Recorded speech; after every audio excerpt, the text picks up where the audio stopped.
Bien, mes chers collègues, d'abord bonjour. Pardonnez-moi parce que, contrairement à mes habitudes, je n'ai pas pu vous saluer individuellement ce matin. Vous comprenez les motifs. Je le fais donc de cœur maintenant. Je salue nos équipes ici derrière nous autour de la direction générale, mesdames et messieurs dans le public, et puis mesdames et messieurs de la presse qui pour une fois nous faites l'honneur de participer à nos travaux. Nous n'y sommes pas habitués de manière constante. Voilà. Je ne vais pas commenter l'épisode que nous venons de vivre, simplement revenir d'un mot, puisqu'il nous y invite quand même, sur le déploiement de l'expérimentation du RSA, qui nous a mobilisés depuis le 1er janvier 2023 et qui continue de nous mobiliser avec beaucoup d'assiduité, que nous allons maintenant, avec laquelle nous allons vivre une deuxième phase sur Mio Saint-Afrique, et dont je tenais à vous dire que bien entendu nous souhaitons la poursuivre. J'ai d'ailleurs, y compris devant les opposants à cette façon de faire, soutenu l'idée qu'elle est vertueuse. Elle en fait la démonstration sur le bassin de Casseville-Villefranche sans heurts, puisqu'il s'agit d'un accompagnement renforcé, personnalisé, qui fait ses preuves dans la mesure où lorsque un bénéficiaire du RSA se voit proposer justement du sur-mesure, le retour à une activité qui lui permet de vivre est beaucoup plus rapide. Et donc nous déployons maintenant sur Mio Saint-Afrique. Bon, nous allons le faire avec la même détermination. Nous allons le faire aussi dans une forme d'inconnu sur la façon dont l'État va accompagner cette deuxième phase, puisque vous savez que nous avons été accompagnés en tant que département expérimentateur de la vague 1 pour le bassin de Casseville-Villefranche, et que dans le cadre des lois de finances qui ne sont toujours pas votées, nous devions connaître la hauteur, la nature et la hauteur de l'accompagnement pour la suite. Mais quoi qu'il arrive, nous poursuivrons la démarche. Je voudrais aussi vous dire, peut-être avec un peu plus d'humour, que nous vivons vraiment une matinée singulière. Alors on est vendredi 13, donc tous les espoirs sont permis jusqu'à ce soir. Nous venons de vivre cette entrée en matière inhabituelle pour nous. Et de surcroît, à l'heure où je vous parle, peut-être le président de la République est-il lui-même en train de dévoiler l'information que tout le monde attend de pied ferme depuis 9 jours, c'est-à-dire l'identité du futur Premier ministre. Donc, on se souviendra de notre session pour toutes ces raisons. Et puis, plus sérieusement, sans tarder, parce que nous avons beaucoup pris de retard déjà, je voudrais dire un mot du principal sujet que nous avons à l'ordre du jour de notre Assemblée ce matin, qui est celui des orientations budgétaires, que va vous présenter rapidement maintenant Andréat. Elles ont été élaborées, nous avons fait deux choix. Nous avons fait le choix de ne pas retarder notre calendrier budgétaire, puisque nous considérons qu'il est vraiment de notre devoir de nous donner à nous-mêmes des trajectoires pour l'année qui débute, et d'en donner aux Aveyronnais aussi. Et donc, malgré toutes les inconnues que nous avons aujourd'hui, puisque la loi de financement de la sécurité sociale qui nous impacte beaucoup et la loi de financement de l'État, le PLF, ne sont ni votés ni connus, puisque tous les compteurs ont été entre guillemets remis à zéro par la motion de censure, nous avons décidé de maintenir ce débat d'orientation budgétaire aujourd'hui, et donc de conserver la date de vote de notre budget primitif le 14 février 2025. Nous avons fait ce choix, j'y reviens, parce que nous voulons vraiment avoir des trajectoires claires en début d'année. Et le deuxième choix que nous avons fait, c'est de tenir une posture responsable et déterminée. Responsable parce que moi je ne veux pas que nous tombions dans le travers que j'observe dans d'autres grandes collectivités, et sûrement d'ailleurs aussi dans des plus petites, de rendre d'autres que nous-mêmes responsables de la situation dans laquelle nous nous trouvons. Nous savons que l'effort qui est demandé à la nation va aussi peser sur nous d'une manière ou d'une autre, quel que soit le locataire de Matignon cet après-midi. Nous ne connaissons pas la hauteur de l'effort qui nous sera demandé, mais nous pensons que, quoi qu'il arrive, nous devrons l'assumer, et nous devrons continuer d'assumer nos missions, dont je vous redis que jamais dans ma bouche il n'a été question de charge. Je pense que depuis 2021, on n'a fait que dire l'inverse, et je n'ai jamais pensé autre chose que l'inverse. Nos missions, notamment en matière de solidarité, nous honorent, et nous voulons les assumer avec détermination, dans le souci de rendre le meilleur service à nos concitoyens et de toujours innover. Et c'est d'ailleurs ce qui nous avait conduit à être candidat pour l'expérimentation France Travail et bien d'autres, dans d'autres domaines depuis. Donc nous serons responsables et nous tiendrons le cap. Et nous serons déterminés à faire en sorte que dans cette période qui est faite de vent contraire, l'Aveyron continue d'aller de l'avant et continue de dégager les marges de manœuvre nécessaires pour investir. Nous sommes très soucieux de la situation du tissu économique, très soucieux de la situation de nos TPE-PME, très soucieux de leurs inquiétudes quant à la commande publique, privée aussi, mais publique pour ce qui nous concerne. Et donc nous savons qu'il est de notre devoir de continuer d'alimenter un cercle vertueux en lançant des projets, en accompagnant les communes et les communautés de communes pour qu'elles aient des projets, et donc en injectant l'argent des Aveyronnais dans l'économie, évidemment le plus possible locale. Tout cela ne se fera au détriment d'aucune de nos politiques solidaires en particulier.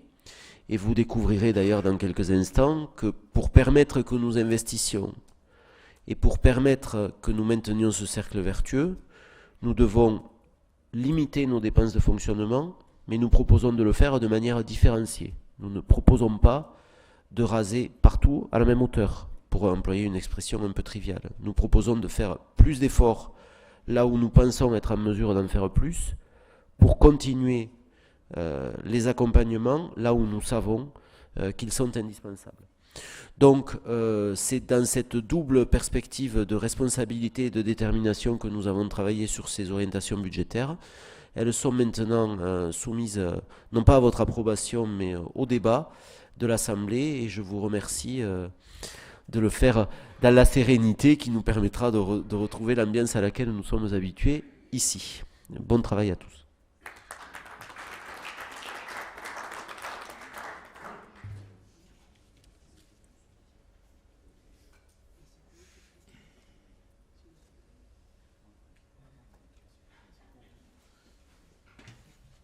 Allez, vas-y André.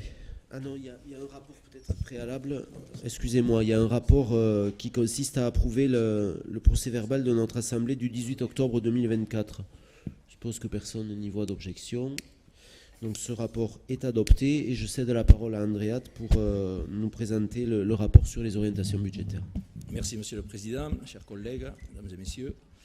Donc pour la préparation de ce débat d'orientation budgétaire, comme l'a indiqué le Président, nous avons voulu avoir aussi une approche pluriannuelle, puisque nous sommes, comme cela a été indiqué également, dans un contexte plus qu'incertain dans plusieurs domaines, et que notre priorité devra être pour les années à venir l'investissement, tout en conservant les excellents ratios financiers que nous connaissons jusqu'à présent.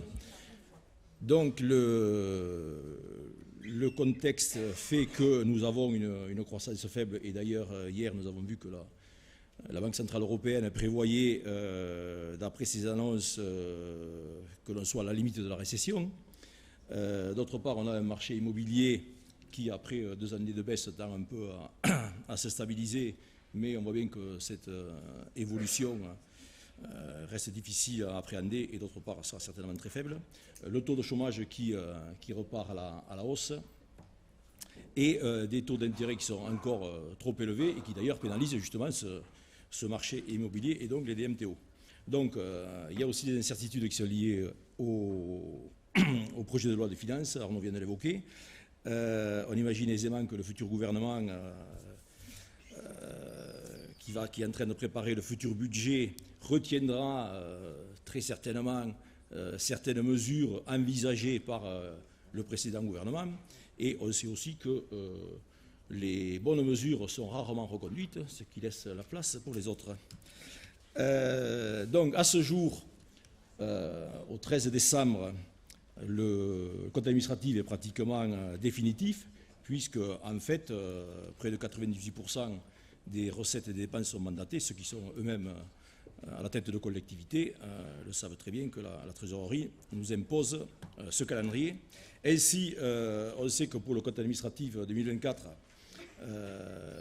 les recettes sont représentées par 56% des produits fiscaux, les DMTO, la TVA, etc., mais sur lesquels, depuis plusieurs années, nous n'avons plus de prise, contrairement à l'époque où nous maîtrisions le foncier bâti.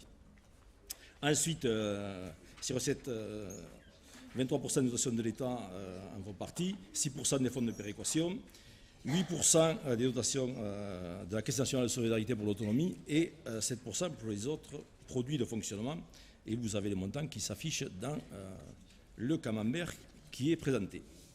Donc, concernant la prospective et notamment les DMTO, donc vous voyez qu'après un pic en 2022 où nous étions proches de 43 millions d'euros, la courbe n'a cessé de diminuer à 35 millions d'euros en 2023 et simplement pratiquement 31 millions d'euros en 2024. Bon, il a été fait le choix de bâtir les orientations budgétaires 2025 sur le fait que le montant des DMTO pourrait être de 32,4 en considérant qu'il peut y avoir une hausse de 5% par rapport au CA 2024 parce que nous avons pris la moyenne des années précédentes. Ensuite, concernant les installations hydroélectriques, voilà, alors au code administratif 2024, on l'avait déjà vu lors de la décision modificative numéro 2, donc nous avons un montant très important de cette redevance à 12 millions d'euros qui augmente de pratiquement 120% par rapport aux années précédentes. Ce produit a été exceptionnellement élevé, c'est certain, mais si on fait la moyenne des 5 années qui précèdent, on est au total à 28,6 millions d'euros, ce qui nous fait une moyenne de 5,8 millions d'euros. Et c'est cette moyenne que nous retenons pour les objectifs budgétaires 2025. Alors, dans le détail concernant les recettes de fonctionnement, donc nous avons les produits fiscaux à 227 millions d'euros, qui seront en croissance par rapport à nos objectifs budgétaires 2024, mais en diminution par rapport au budget, au compte administratif de moins 1,4%. Et dans ces produits fiscaux, nous retrouvons toujours les mêmes. Les IFER pour 5,8 millions, c'est stable.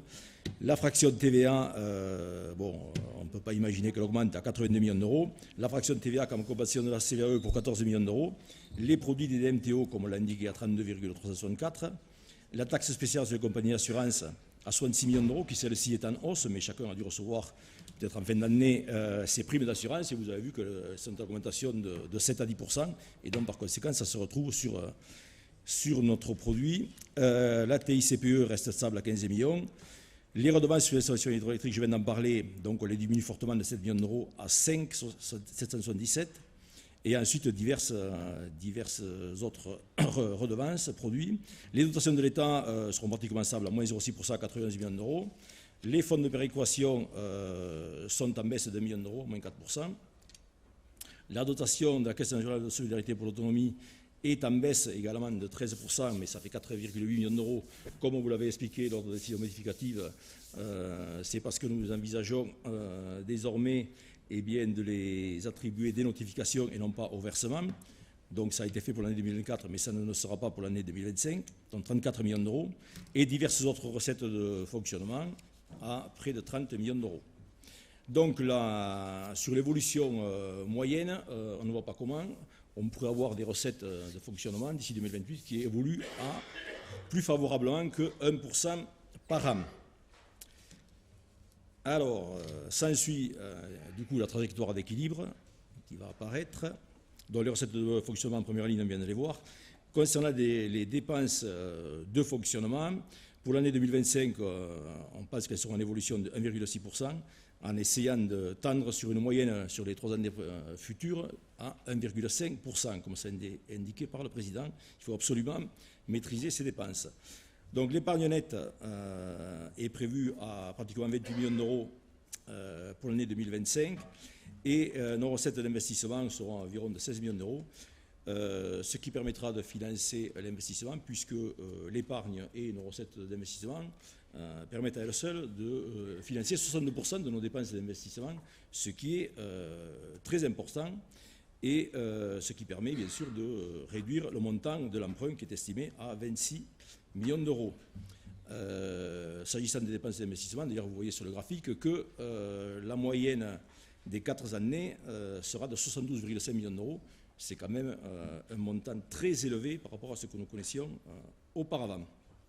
Donc malgré tout, l'encours de la dette pour l'avenir ne sera pas à la hausse puisqu'à la fin 2027, il sera inférieur à ce qu'il était en 2021 à 282 millions d'euros et ce qui permet d'avoir une bonne capacité de désendettement. Et ces bons ratios nous permettront bien sûr de financer le plan prévisionnel d'investissement qui a été voté en début de mandature. Ensuite, concernant les recettes de fonctionnement, les produits fiscaux, nous avons vu, les dotations de l'État également, 227 millions, 91 pour les dotations, 22 millions 730 pour les fonds de péréquation, la Caisse nationale, la CNSA, pour 33 millions d'euros, et les autres recettes, 29. Ce qui fait 405 millions d'euros. On voit que par rapport au compte administratif, on est quand même en baisse de 10 millions d'euros, mais en progression par rapport au budget de 2024. Malgré le gel de la TVA, les produits fiscaux augmentent quand même. Et on a vu qu'on avait aussi la hausse des DMTO et de la taxe spéciale sur les compagnies d'assurance. Les hausses de dotation de la Caisse nationale de solidarité pour l'autonomie sont toutefois compensées en dépenses par la hausse des AIS, l'APA, la PCH, etc. et le RSA. Toutefois, pour compenser ces recettes qui sont vraiment un peu dynamiques, il y aura une reprise partielle de la provision des DMTO que nous avions faite des années précédentes. Et je crois que, compte tenu du contexte actuel, nous avons bien fait d'être fourmis plutôt que cigales. Ensuite, concernant les autres dépenses de fonctionnement. Donc, nous avons les ressources et moyennes, nous verrons tout ça en détail, pour 116 millions d'euros, les solidarités humaines pour 190 millions d'euros, rendez-vous compte. La solidarité des territoires qui concerne le tourisme, l'agriculture et la culture pour 14 millions d'euros pratiquement. L'avenir des territoires concernant donc la DSI, les collèges, l'eau et les transports pour 13 millions d'euros. Le développement des territoires qui concerne notamment les routes et les bâtiments pour 17 millions d'euros. Et divers services hors pôle qui concernent notamment le numérique pour 2 millions d'euros. Donc ça nous fait 352 millions d'euros, auxquels s'ajoute notre contribution du département au fonds de péréquation national qui ensuite est reversé au département. Et donc le nôtre est de 2,250 millions d'euros. Alors, donc concernant les propositions de dépenses de fonctionnement au titre donc de l'action sociale qu'on vient d'évoquer, à 190 millions d'euros. Nous constatons que le chapitre lié à l'enfance et famille progresse de 1,4 million d'euros, celui des personnes âgées de 2 millions d'euros, celui des personnes handicapées de 7 millions d'euros et celui que nous venons d'évoquer de l'insertion de moins de 3 millions d'euros, 3,7 millions d'euros. Les trois premières AIS progressent de 9%. Si le chapitre de l'insertion avait progressé de la même façon au lieu de diminuer, au lieu d'avoir plus 7 millions d'euros d'augmentation pour les AIS, nous aurions plus 14 millions d'euros. Donc vous voyez tout l'intérêt qu'il y a de renforcer ce dispositif. Ensuite, concernant les propositions de dépenses et de fonctionnement, nous avons également, au titre des ressources humaines, vous voyez les graphiques, ils vont apparaître. Donc au BP 2023, nous étions à 91 millions d'euros pour ces charges-là, et désormais nous sommes à 87 millions d'euros, une augmentation de plus 6 millions d'euros. Jean-Philippe, je pense qu'il voudra intervenir. Il y a des évolutions liées au GVT, aux avancements de grade, au recrutement de 2024 en année pleine, à l'augmentation de 4 points de la cotisation CNR-ACL et à l'augmentation de la cotisation URSSAF de 1%. Donc tout ceci fait que nous avons 6 millions d'euros supplémentaires. Jean-Philippe, si tu veux ajouter quelques mots, peut-être. Oui, merci André. Simplement faire un point peut-être sur la situation du personnel départemental. Au 31 décembre 2024, l'effectif budgétaire est établi à 1802,5 postes budgétaires permanents, en intégrant les assistants familiaux, 220 postes, et le personnel d'entretien des locaux, 13 postes. Au niveau de structure des effectifs, donc les postes relevant de la fonction publique territoriale, c'est 1528 équivalents temps plein. Les postes relevant de la fonction publique hospitalière, 41,5 équivalents temps plein. Les postes d'assistants familiaux, on l'a dit tout à l'heure, 220 équivalents temps plein. Et le poste d'agent de service, 13 équivalents temps plein. En 2024, le budget de la collectivité a été impacté essentiellement par la revalorisation de 5 points d'indice majorés à l'ensemble des agents publics au 1er janvier 2024, soit 617 000 euros. La revalorisation du SMIC de 1,13% au 1er janvier 2024, puis 2% au 1er novembre 2024, ce qui représente 125 000 euros. L'effet en année pleine de l'augmentation de la valeur du point de plus 1,5% du 1er juillet 2023 et du SMIC plus 1,81% au 1er janvier 2023 et plus 2,22% au 1er mai 2023, ce qui représente 950 000 euros. L'effet en année pleine de la revalorisation du régime indemnitaire des catégories B et C, des filières administratives culturelles et C techniques, ce qui représente 810 000 euros. Pour les perspectives d'évolution de la masse salariale pour 2025, les évolutions récurrentes du GVT liées aux avancements d'échelons de grade et aux promotions internes représentent environ 400 000 euros. Une augmentation de 4 points de la cotisation CNRACL, soit environ 1 500 000 euros. Un budget formation accompagnement qui progresse significativement puisqu'on l'augmente de 77%, soit 871 000 euros. La totalité de ces mesures conduirait à une hausse de la masse salariale de près de 4% par rapport au crédit voté au budget primitif 2024. La collectivité initie depuis octobre 2024 une démarche nécessaire de stabilisation de la masse salariale pour les années 2025, 26 et 27 en raison de la situation financière. Hausse importante et continue des coûts de fonctionnement et baisse des recettes. Cette démarche porte sur tous les champs relatifs aux dépenses de fonctionnement, mais aussi en termes de recherche de financement. La stabilité de la masse salariale va nécessiter un effort en moyenne de 2,5% de baisse de l'effectif par an sur 3 ans. Cette baisse sera possible par la concertation, par l'anticipation des départs, par la numérisation de certaines de nos procédures, par un travail sur l'évolution des fonctionnements et des organisations. Ces initiatives échelonnées sur 3 ans permettront de maintenir un service public de qualité à l'attention des Aveyronnais, une santé financière saine et de poursuivre les projets. En ce qui concerne la nouvelle bonification indiciaire, la NBI est attribuée aux agents exerçant certaines fonctions ou travaillant dans certains territoires. Les règles sont déterminées au niveau national et s'imposent aux collectivités territoriales. En 2024, l'attribution de la NBI a concerné 294 agents pour un montant annuel de 280 000 euros.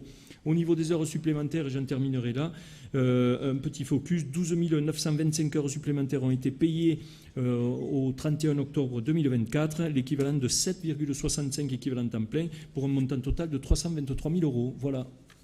Bien, très bien.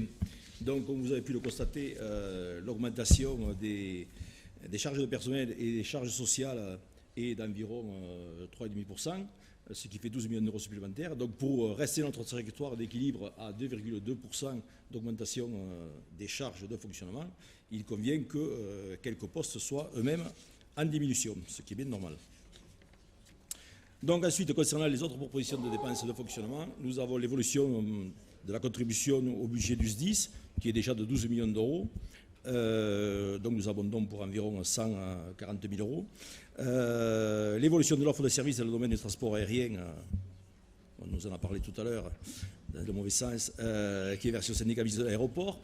Le déploiement de la nouvelle politique départementale de l'habitat, l'exploitation en année pleine du réseau de la RN88 qui est concédée, mais on a des recettes en face. Et on a par contre la diminution des coûts énergétiques. Donc en fait, concernant l'annuité de la dette, eh bien, les intérêts de la dette sont en diminution malgré l'augmentation des taux d'intérêt. On y réussit quand même. Et l'annuité, comme vous le savez, est également en baisse de 1,1 million d'euros à 17,7. Ainsi, nous avons un niveau d'épargne nette qui s'en trouve amélioré à 28,7 millions d'euros contre 24 qui était prévu au BP 2024. Cette épargne, comme je l'ai dit tout à l'heure, permet de financer plus de 60% des investissements. Toutefois, il faut être très vigilant pour maintenir notre relation des dépenses de fonctionnement à 1,5%, conformément à notre trajectoire. D'autre part, concernant, et c'est le dernier, les propositions de dépenses et d'investissement, on souhaite bien sûr maintenir notre rôle d'investisseur public comme c'est indiqué, avec un volume très important. Et donc cela va concerner les solidarités humaines pour 1,3 million, la solidarité des territoires pour 13 millions, les collèges d'enseignement supérieur pour 9 millions, et ensuite les routes de mobilité et les bâtiments pour 50 millions d'euros. Voilà. Et les priorités sont indiquées sur votre fiche seront pour cette année le patrimoine départemental avec le palais épiscopal, les Burlou 1 et 2 et la MSD de Saint-Afrique, la modernisation et la sauvegarde concernant les mobilités et les divers partenariats que nous pouvons entretenir avec les communes et les communautés de communes. D'autre part, aussi concernant les collèges, beaucoup de travaux de modernisation et bien entendu le soutien à nos partenaires que sont les communes et communautés des communes. Voilà, Monsieur le Président, cette présentation, et je profite aussi pour remercier bien entendu Nicolas Brouze pour son implication forte dans ces orientations budgétaires. Merci, monsieur le rapporteur, qui en perd non pas son latin, mais sa voix. Bon, j'ouvre le débat. Qui souhaiterait prendre la parole? Arnaud Combé.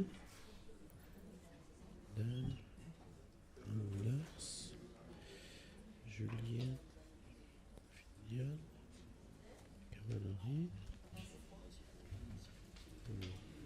Allez, on y va. Donc, Arnaud Combé. Oui, merci, Monsieur le Président, chers collègues. Je vais essayer d'être synthétique et bref sur mon intervention, même si le moment est important et on ne peut pas se passer d'un débat sur nos orientations budgétaires. Je partage avec vous l'idée qu'il fallait les faire aujourd'hui et qu'il faut avancer malgré les incertitudes et malgré le fait que les effets de la loi de finances sur les recettes, notamment du département, sont encore aujourd'hui largement inconnus et ne connaîtront leur aboutissement sans doute qu'au vote de la loi de finances et de la loi de sécurité sociale qu'en début d'année, mais que les départements et le nôtre doivent absolument continuer à fonctionner et continuer à avancer et à construire les orientations budgétaires et à préparer les budgets. Je crois qu'on sera tous d'accord sur la nécessité collective de ce travail. Sur le fond des orientations, vous avez évoqué en début d'intervention votre volonté de maintenir un montant d'investissement élevé et de rester sur une logique où le département accompagne et où le département est un acteur notamment du fonctionnement de l'activité économique.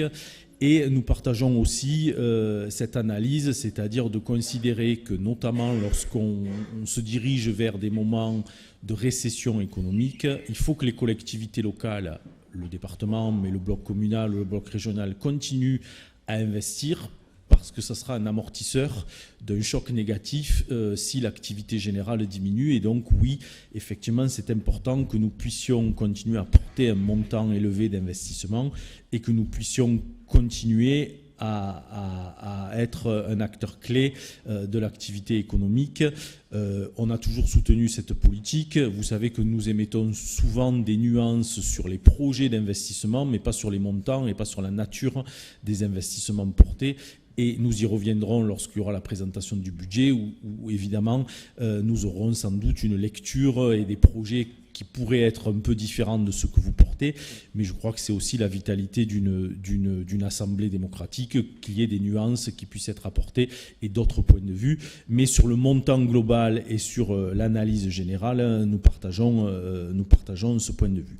Petite nuance, vous évoquez dans votre présentation une hausse des DMTO et vous faites une supposition optimiste que le marché de l'immobilier va repartir, va arrêter de chuter, qu'il y aura un petit rebond en 2025, ce qui nous permettrait d'avoir un petit gain de 5 millions autour des DMTO. Voilà, je fais part de ma réserve là-dessus. Je sais pas aujourd'hui, mais celui qui le sait, il a une boule de cristal. Si on est vraiment dans cette perspective, donc il se pourrait que ces 5 millions, finalement, ils n'existent pas, quoi. Voilà, donc ça fait partie des éléments, mais peut-être qu'au moment du vote du budget, voilà, on aura des indicateurs un peu plus fiables ou un peu plus précis qui nous permettront de réajuster ce montant. Je voudrais aussi avoir une intervention autour de ce qu'on appelle en termes financiers comptables le chapitre 12, les charges de personnel qui pour une collectivité apparaissent en charge, mais pour les salariés représentent pour une large partie d'entre eux leur salaire, leur montant de rémunération, leurs primes. Et nous voyons bien que le département voit ces charges-là augmenter, puisqu'on était à 91,4 et on va passer à 97,4. Donc on est en augmentation. Pour autant, le salarié, le travailleur, le fonctionnaire de catégorie C, lui, il est en demande de plus. Et c'est compréhensible parce que lorsqu'on a un salaire relativement modeste, lorsqu'on est en catégorie C ou au début de la catégorie B de la fonction publique territoriale, les éléments de rémunération rendent difficile aujourd'hui, avec les augmentations du coût de la vie, une vie personnelle et familiale simple. Donc voilà, d'un côté, pour nous, évidemment, il faut maîtriser les budgets, c'est une évidence, on ne peut pas faire ouvrir les vannes à l'infini, mais lorsqu'on regarde du point de vue du salarié, nous devons aussi être très attentifs, notamment aux salariés et aux fonctionnaires territoriaux de la catégorie C qui ont les salaires les plus bas. Et donc, je souhaiterais que nous puissions porter attention précisément sur ceci, même si, évidemment, qu'il y a des mesures catégorielles et du GVT qui permet peu à peu d'augmenter ses revenus. Voilà ce que je souhaitais dire sur cette partie des orientations budgétaires. Et enfin, pour terminer, la maîtrise de l'endettement, avec l'idée d'avoir finalement en fin de mandat approximativement le même endettement, voire un petit peu moins qu'en début de mandat, c'est effectivement raisonnable dans un temps où les taux d'intérêt restent élevés. Peut-être que si nous arrivons à meilleure situation avec une banque centrale européenne qui baisserait ses taux dans 1 an ou 2, ça nous donnera un peu de marge, un peu de mou pour aller au-delà et pour emprunter un peu plus afin de poursuivre une politique d'investissement ambitieuse et de faire en sorte qu'elle soit encore plus ambitieuse. Voilà ce que je pouvais dire aujourd'hui. Et je terminerai simplement en ayant à l'esprit que la difficulté et les difficultés de nombreux départements ne sont pas partagées aujourd'hui par l'Aveyron du fait d'une gestion sereine et cohérente depuis plusieurs années, mais que malgré tout, structurellement, nous aurons tendance à avoir des dépenses qui vont augmenter et nos recettes sont liées beaucoup à la conjoncture économique. Et on peut être, même nous, en difficulté dans les années à venir si l'activité économique est tâtonne et nous pourrons nous retrouver avec des difficultés parce que les parts de TVA notamment et les recettes telles qu'on perçoit pourraient soit stagner, soit diminuer. Donc évidemment que nous partageons aussi la nécessité d'être prudent, d'analyser véritablement les choses, de pas se lancer de manière inappropriée dans des politiques qui pourraient finalement nous faire un effet boomerang là-dessus. Voilà. Et puis je crois que dans ces temps troubles, il faut aussi que nous nous félicitions tous de la qualité de nos débats dans cette Assemblée. Et je crois que malgré le petit événement ce matin, on est tous finalement assez contents, sereins et heureux de pouvoir débattre dans le calme et dans l'idée qu'on travaille tous pour l'Aveyron. Merci, Monsieur le Président. Merci à vous, Monsieur le Président de la Commission des Finances. Sarah Vidal.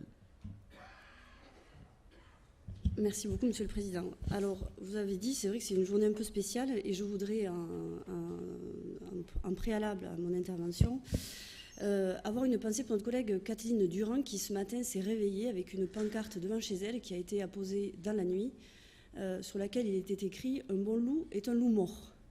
Alors, je dois vous dire qu'elle a été particulièrement choquée. Elle était toute seule avec ses 2 filles cette nuit, ce matin. Il y a été écrit sur cette pancarte. Et on vient d'avoir cette information, voilà, effectivement. Un bon loup est un loup mort. Voilà. Et elle était, devant le domicile de Cathy. Parce qu'en fait, on vous entend mal. Je ne sais pas s'il faut. Bon. Devant le domicile de Cathy Mouly, voilà. Ce matin, a été découvert une pancarte. Non, pas Cathy Mouly, Kathleen Durand. Pardon. Durand. Durand. Pardon, Cathy, excusez-moi. Une pancarte sur laquelle est inscrit devant un bon loup est un loup mort. Voilà. Donc ça ressort d'autres polémiques. Voilà, mais en même temps, je tenais à le dire parce que toute forme, c'est une forme aussi de violence, exactement, d'intimidation, et c'est totalement inacceptable. Pour ma part, je ne vais pas revenir sur les orientations budgétaires dans les grandes lignes comme l'a fait le président de la Commission des Finances, puisque je partage pleinement ce qu'il a dit à la fois sur la forme, la qualité de nos relations et puis bien évidemment sur le fond. Moi, je voudrais intervenir sur l'inflation, inflation sur laquelle vous revenez dans votre rapport, puisque vous indiquez qu'entre septembre 2021 et septembre 2024, sur les 12% d'augmentation de l'indice des prix à la consommation, 21 proviennent des prix de l'alimentaire. Ce qui m'amène à intervenir, et vous vous en doutez, sur la question de la restauration scolaire. C'est pas... Tu n'en as pas encore parlé, mais je suis sûre que tu vas en parler. Tu sais bien pourquoi tu en parles maintenant. Voilà, mais j'en parle maintenant parce que ça a quand même une incidence sur le budget de la collectivité. Sur la forme aussi. Et je vais commencer par là, puisque permettez-moi de vous dire d'abord mon étonnement, parce que c'est vrai que nous votons chaque année un rapport relatif à la participation du département aux dépenses de fonctionnement des collèges publics et privés. Pour l'année 2025, nous l'avons d'ailleurs voté en assemblée départementale et non pas en commission permanente. C'était il y a 2 mois, c'était le 18 octobre. Et en fait, aujourd'hui, on va voter tout à l'heure une évolution des tarifs. Comme si, en somme, d'une séance à l'autre, on change les tarifs, on fait évoluer les règles du jeu. Alors, cette décision d'augmenter les tarifs, elle aura des conséquences pour les gestionnaires des établissements scolaires, puisqu'ils ont bâti des budgets sur la base de ce qui a été voté et notifié il y a 2 mois. Alors, est-ce qu'à minima, je considère, puisque cette mesure va s'appliquer à compter du 1er avril 2025, à minima, nous aurions pu attendre la rentrée 2025. Je pense que les parents, quand ils vont découvrir leurs factures, ils vont se demander honnêtement s'il n'y a pas une erreur. Sur le fond, ensuite, je suis bien évidemment contre cette augmentation. Alors, je suis contre parce que les familles, elles aussi, subissent cette hausse de 21% des prix de l'alimentaire. Donc, c'est à la fois la double peine pour les familles qui ont des difficultés. Et puis, je suis contre parce que, vous savez, je défends depuis que je suis élue une tarification progressive, une tarification juste et cohérente avec les ressources des familles. Je voudrais dire, parce qu'on a déjà évoqué ce dossier, que ce que je défends n'a absolument rien à voir avec le fait de dévaloriser le métier d'agriculteur ou d'éleveur. Je le suis à la fois en ma qualité d'élu, mais aussi par le métier que j'exerce et le secteur d'activité dans lequel j'exerce mes fonctions, comme vous, très attaché à la valorisation du travail des agriculteurs, à la fois dans ce qu'ils apportent à notre économie et à nos concitoyens, et puis aussi à ce qu'ils produisent en termes de qualité. Dans un contexte, et on l'a encore vu ce matin et ces dernières semaines, ces derniers mois, pour ne pas dire ces dernières années, particulièrement difficiles. Je crois qu'au contraire, notre objectif serait de permettre à tous, y compris à ceux qui n'ont pas les moyens, d'avoir accès à des produits de qualité. Parce qu'on sait tous ici que dans certains de nos établissements scolaires, il y a des jeunes qui ne mangent plus à la cantine pour des questions financières. Je voudrais aussi ajouter que je ne suis absolument pas pour opposer le public au privé, parce que c'est souvent quelque chose qu'on entend quand on parle de tarification progressive. Je pense que le privé peut aussi mettre en place cette tarification progressive, que d'ailleurs c'est quelque chose qui est encouragé depuis mai 2023 grâce à une convention qui a été signée entre la Fédération nationale des OGEC et le gouvernement pour contribuer à valoriser, à encourager une mixité dans les établissements scolaires. À ce jour, sachez que 20% des établissements privés en France mettent en place une tarification progressive. C'est le cas encore à cette rentrée scolaire. J'ai un exemple d'un collège privé en Loire-Atlantique qui a mis cette tarification différenciée. Je voudrais enfin rappeler que l'application d'une tarification, une dotation qui soit fonction des ressources, ce n'est pas un gros mot ou un concept qui serait réservé à particulièrement une sensibilité politique. Je sais que dans cet hémicycle, plusieurs élus dans leurs communes respectives ont mis en place cette tarification progressive. Et puis, je rappelle qu'il n'y a pas si longtemps, et certains élus ici présents l'ont connu, nous votions au Conseil général de l'Aveyron, général à l'époque, des aides à la scolarité qui venaient aussi bénéficier à des élèves qui en avaient besoin. Alors sur ce dossier, je ne désespère pas de vous convaincre, Monsieur le Président, mais en attendant, voilà, je considère que cette délibération qui est une mauvaise nouvelle pour les familles. Voilà ce que je voulais vous dire. Je vous remercie. Merci Madame Vidal. Jean-Claude Anglars.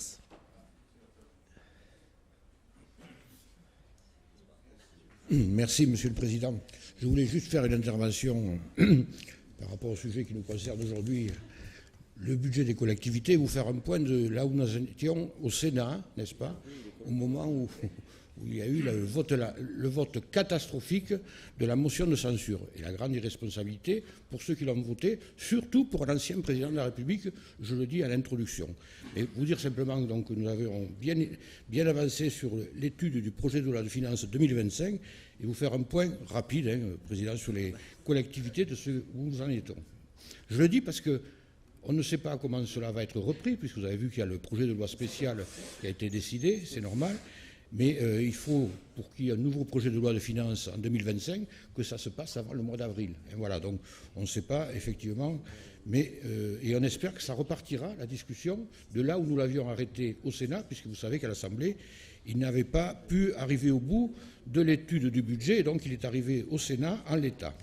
Donc je voudrais simplement rappeler sur les collectivités territoriales quelques éléments que nous avions vus, qui avaient été votés au Sénat, sur des crédits exceptionnels pour les départements et les EHPAD, 100 millions d'euros, pour répondre aux enjeux du secteur médico-social en grande difficulté. Et vous le savez, il y a beaucoup de départements sur ce sujet qui sont en grande difficulté, même si cela a été dit par mes prédécesseurs à l'instant. Le département de l'Aveyron étant bien géré, n'est-ce pas, nous n'avons pas eu ces difficultés immédiates. Sur la CNSRL, donc il avait été acté le passage de 3 à 4 ans de la hausse de ses cotisations, qui est un sujet qui est venu notamment lors des journées de l'association des maires, n'est-ce pas, le congrès, donc pour limiter l'impact sur les collectivités. Nous avons obtenu la suppression de la baisse de la rétroactivité du FCTVA, c'est un élément qui était important, qui était demandé, pour les ressources des collectivités et qui concerne le département. Bon, ça a été dit, en tout cas on avait acté le principe d'une hausse des DMTO pour les départements. Vous savez, vous l'avez vu, et une garantie de péréquation pour les régions, notamment. Sur le fonds de réserve qui a fait beaucoup de bruit sur les 5 milliards qui étaient devenus 3 milliards, vous le savez, le gouvernement avait accepté la proposition de la Commission des finances du Sénat de mettre en place quelque chose qu'on appelle le DILICO, un dispositif de lissage conjoncturel qui était d'abord limité à 1 milliard d'euros et qui était un système de réserve de l'épargne et non de confiscation des recettes. Alors, je précise là-dessus que le département de l'Aveyron et les collectivités aveyronnaises, aucune n'était concernée par ce dispositif a priori. Voilà, je précise. Nous avions obtenu aussi le renforcement de la péréquation au sein de la DGF avec une hausse de 150 millions de la DSR, dotation de solidarité rurale, et de la DSU, 140 millions d'euros. Je le dis puisque vous savez qu'en 2000, l'an passé, nous avions obtenu la reconduction de, on appelait ça ZRR, FRR, mais qui donnait un petit bonus aux communes, notamment au niveau de la SU. Un soutien qui avait été imaginé cette année pour les collectivités, c'était une dotation aux aménités rurales. Et donc, il y avait un fonds de 10 millions d'euros qui avait été voté. Voilà, je le rappelle. Je rappelle aussi un sujet qu'on avait obtenu, c'était le maintien des crédits dans les départements comme les nôtres, de la DETR et de la DSIL, c'est-à-dire la capacité d'accompagner les collectivités. Voilà, je voulais faire ce point sur les collectivités. Je pourrais parler des agriculteurs aussi, mais je me suis exprimé cette semaine sur le sujet, et le fait effectivement que la loi d'orientation et de renouvellement des générations ne puisse pas être, n'est-ce pas, aller jusqu'au bout à cause de cette motion de censure. Les agriculteurs attendaient beaucoup de choses, n'est-ce pas? Et donc, ils sont dans l'expectative, et je dois dire que je suis très surpris. Je le dis parce que j'étais rapporteur pour avis de cette loi d'orientation et de renouvellement des générations, donc ça réglait un certain nombre de problèmes qui avaient été demandés par les agriculteurs et négociés avec le gouvernement, et avec mon collègue Laurent Duplomb, qui avait proposé une nouvelle loi qu'il appelait sur les entraves. On avait mis en place un certain nombre de règles qui évitaient toute surtransposition par la France des règles européennes. C'était une demande qui était par les agriculteurs. Voilà, je n'en dis pas plus sur le reste. Je pourrais parler des policiers, je pourrais parler des dotations à moins, etc., mais on ne va pas le faire. Et du pouvoir d'achat, avec des choses que vous connaissez et que la presse s'est largement fait écho à relayer chaque fois. Merci. Merci beaucoup. Serge Julien, pardon. Merci, Monsieur le Président, chers collègues. Alors, parvenir à élaborer un budget dans le contexte actuel, et je ne reviens pas dessus, relève d'une vraie performance. Et je vous fais confiance, Monsieur le Président, ainsi qu'à ceux qui travaillent à construire ce budget pour y arriver. L'Aveyron est un département bien géré depuis longtemps, on l'a évoqué déjà tout à l'heure, l'endettement est maîtrisé, le niveau d'investissement reste élevé pour ne prendre que ces deux indicateurs. Je voudrais toutefois mettre l'accent sur deux éléments qui concernent le volet solidarité et qui est la part la plus importante du budget du département. Alors il est indiqué dans le rapport, et ça a été rappelé tout à l'heure dans la présentation d'Andréat, qu'un certain nombre d'éléments devraient être pris en compte dans l'élaboration du budget 2025, notamment l'augmentation de la PCH, la hausse des coûts d'hébergement pour toutes les catégories bénéficiaires, la hausse du coût de la dépendance, la hausse des dépenses liées à la prise en charge des mineurs non accompagnés, la stabilisation du nombre de bénéficiaires du RSA, ce qui est plutôt une bonne nouvelle, ça a été évoqué tout à l'heure, et je souligne et je me félicite du résultat de cette expérimentation dont on a parlé, et la création de nouvelles places ASE. Alors, dans ce contexte, et je formule, au moment d'élaborer le budget définitif, je formule le vœu que ces éléments soient pris en compte à leur juste valeur au moment d'arrêter les taux directeurs, les tarifs, les dotations destinés aux organismes de gestion sous compétence du conseil départemental et ceux qui partagent également, qui sont sous une compétence partagée avec l'ARS. Car effectivement, pour la troisième année consécutive, de graves difficultés financières affectent un grand nombre d'entre eux, risquant de mettre à mal leur activité, la réponse aux usagers, voire leur existence propre. Alors, s'agissant de ces difficultés financières du secteur, nous n'avons pas été en mesure, sur ces dernières années, de répondre à la hauteur des besoins réels, contraints que nous sommes par nos propres limites, et on les a évoquées, ces limites déjà tout à l'heure, ou parfois par choix. J'avais proposé, notamment l'an dernier, il y a un an, de constituer un fonds d'urgence comme d'autres départements l'ont fait. Bon, cette option n'a pas été retenue, je n'y reviens pas. Mais surtout, si nous ne sommes pas en capacité de faire plus et de répondre vraiment aux besoins réels, il me paraît essentiel de tenir un discours de vérité et de le dire aux responsables du secteur. Et tout cela n'exonère en rien, bien sûr, la responsabilité de l'État pour les compétences qui sont les siennes.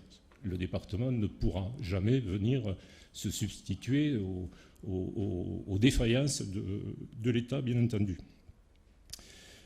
Pour autant, je trouve paradoxal, alors que depuis 3 ans, on affiche dans cette Assemblée une volonté forte d'expérimenter et d'innover, on l'a redit encore ce matin, on n'est pas saisi les opportunités qui étaient offertes justement par l'État au département sur le sujet dont je parle. notamment 2 expérimentations, la fusion des dotations soins et dépendance qui seraient portées par les ARS à partir du 1er janvier 2025, délestant ainsi le département de sa charge concernant la dépendance. Alors, Monsieur le Président, vous êtes opposé fermement à cette expérimentation. On en a discuté déjà. Les arguments s'entendent des 2 côtés, effectivement, parce que rien n'est abouti complètement. Mais il y a peut-être une opportunité qu'on a laissé passer, sachant que cette expérimentation devrait être généralisée d'ici 2 ans à l'ensemble du territoire. Et la deuxième expérimentation, à laquelle nous n'avons pas répondu, concerne le financement des services d'accompagnement à domicile pour les bénéficiaires de la PCH, de l'APA, sous forme de dotation globale forfaitaire et non plus à l'heure tarifée, ce qui aurait pu permettre de mettre en place un financement plus juste, plus adapté à l'activité réelle des organismes gestionnaires. Je pense que ces 2 expérimentations auraient pu représenter un réel progrès malgré leurs imperfections, malgré les inconnus qui restent encore en suspens. Pour terminer, le deuxième point que je voulais évoquer, c'est un point de vigilance concernant ceux que l'on a appelés les oubliés du Ségur, catégorie professionnelle ou catégorie d'établissement ou de structure, qui désormais sont censés pouvoir bénéficier de ce dispositif de revalorisation salariale. Alors vous avez décidé, et on a décidé, le département, de s'aligner sur la position de l'ADF pour l'instant, en bloquant le paiement de cette mesure tant que l'État ne la finance pas en intégralité. J'approuve totalement cette position et souhaite que l'ADF puisse exercer un réel moyen de puisse exercer une réelle pression sur l'État en la matière. Mais le point de vigilance que je voulais soulever, c'est celui-là, c'est que cette position-là ne devra pas durer trop longtemps. Voilà. Et malheureusement, compte tenu du contexte national, j'ai bien peur que ça risque de durer. Donc ne devra pas durer trop longtemps, car en bout de chaîne, n'oublions pas qu'il y a des salariés, des employeurs qui vont se retrouver dans une situation rapidement intenable. Voilà les points que je voulais soulever. Je vous remercie. Merci. Sylvain Couffignal. Oui, Monsieur le Président, mes chers collègues, je voudrais revenir sur la partie investissement de ce budget, enfin du moins de cette orientation budgétaire pour 2025.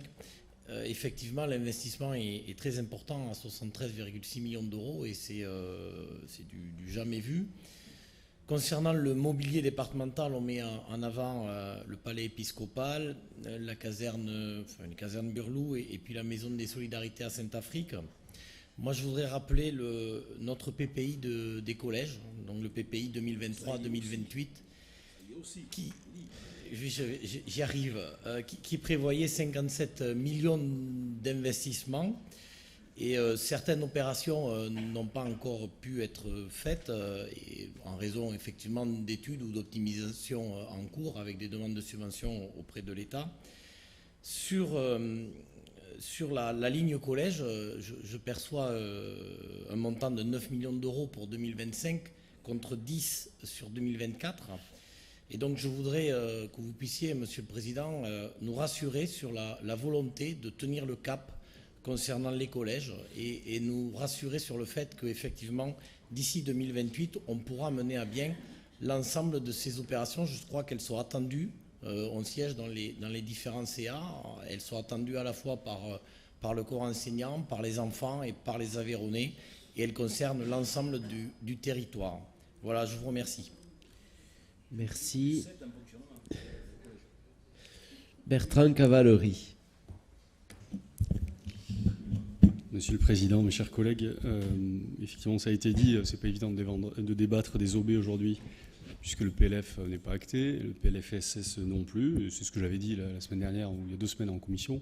Je comprends qu'on maintienne le calendrier, puisque je ne suis pas sûr qu'au rythme où on va, on ait trouvé une solution en janvier. Visiblement, elle ne sera pas pour aujourd'hui. Ah. On m'a dit ça en entrant, non ? C'est mon collègue Gros qui m'a dit ça, mais c'est une erreur. Bon, d'accord. Ah, je vois que les téléphones restent allumés pour chacun. Ah, mais comme vous n'êtes pas dans le même groupe, tout d'un coup, si, il peut y avoir Non, mais friction sur la ligne. c'est un ancien camarade, donc j'écoute toujours les anciens camarades. Comme Mais on j'y attend reviendrai. tous la solution qui nous conviendrait le mieux, on risque de pas tous en avoir une. Mais je voulais rester sur les OB, mais comme ça vous démange de parler politique, j'y reviendrai. Sur les OB, 2 niveaux de réponse. Un premier sur le constat national pour les départements, qu'on pourrait appeler d'ailleurs le socle républicain. Dans cette assemblée, comme beaucoup, je dénonce une décentralisation incomplète, j'aime bien y revenir, souvent perçue comme une centralisation déconcentrée. Et nous devons, je pense, aider collectivement pour une réelle autonomie financière, et en particulier des départements, notamment parce que les réformes fiscales ont limité nos ressources, comme le remplacement de la taxe foncière par une fraction de TVA qui est parfaitement inadaptée à nos collectivités. Sur le volet social, l'augmentation massive des dépenses, notamment liées à la protection de l'enfance et au handicap, est toujours mal compensée. Et je le dis aussi depuis des années à ces tribunes, je crois que tout banc réuni, on peut avoir la même volonté de défendre un modèle de décentralisation renforcée et une solidarité territoriale plus équitable. Là où je ne serai pas tout à fait d'accord avec vos propos, Monsieur le Président, je crois que, si j'ai bien noté votre verbatim tout à l'heure, c'est que l'effort doit aussi peser sur nous. Alors là, je suis absolument pas d'accord. Non, c'était le sens de doigt, c'était plutôt du fatalisme. C'est une analyse, c'est pas la mienne. Et du fatalisme, pas une analyse, du fatalisme. Ouais, alors moi, je vais rester optimiste. Je pense que c'est pas à nous de contribuer.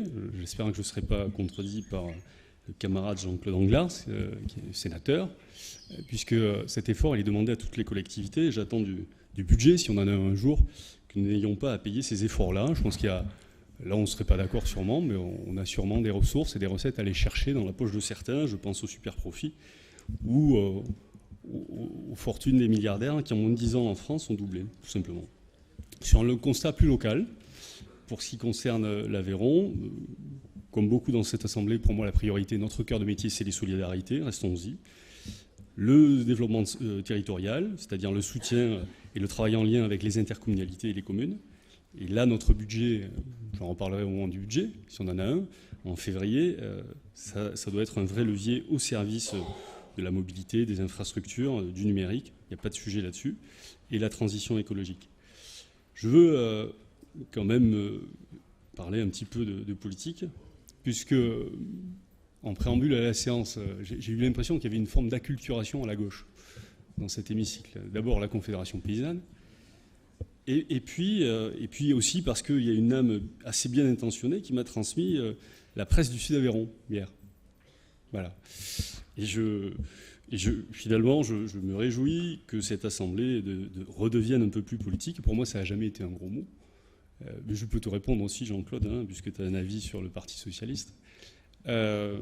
Cette assemblée a été longtemps luchienne. On n'avait pas le droit de parler politique. Mais on a siégé ensemble à cette époque-là, Arnaud.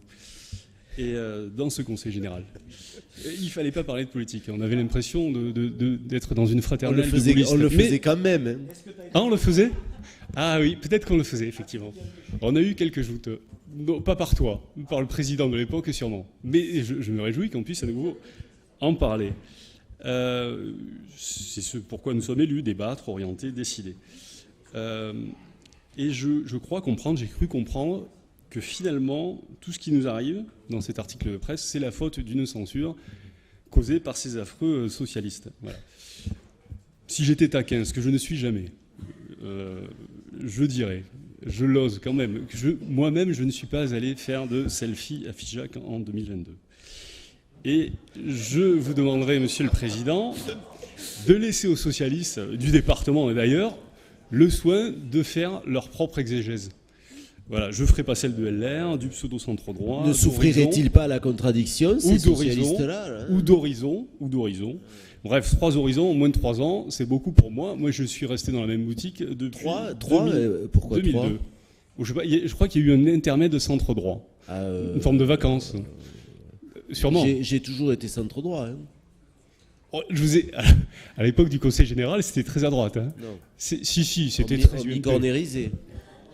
Bon, non, allez, c'était très UMP. Enfin, je sais pas à qui je dois m'adresser finalement, si c'est au président ou au premier vice-président. Est-ce que vous êtes raccord sur le sujet ? Vous êtes... Oui, d'accord. Bon, bref. J'ai compris que vous étiez très à la droite de LFI dans cet article. On peut tomber d'accord là-dessus, j'imagine. Mais, précision moins humoristique, je tiens à rappeler notamment au sénateur Anglard, que j'ai salué tout à l'heure en disant que c'était quand même mon sénateur préféré de l'Aveyron. Mais je viendrais presque à le regretter. Mais c'est que c'est le RN qui a permis au gouvernement Barnier d'exister et puis de le censurer. C'est le RN lui-même.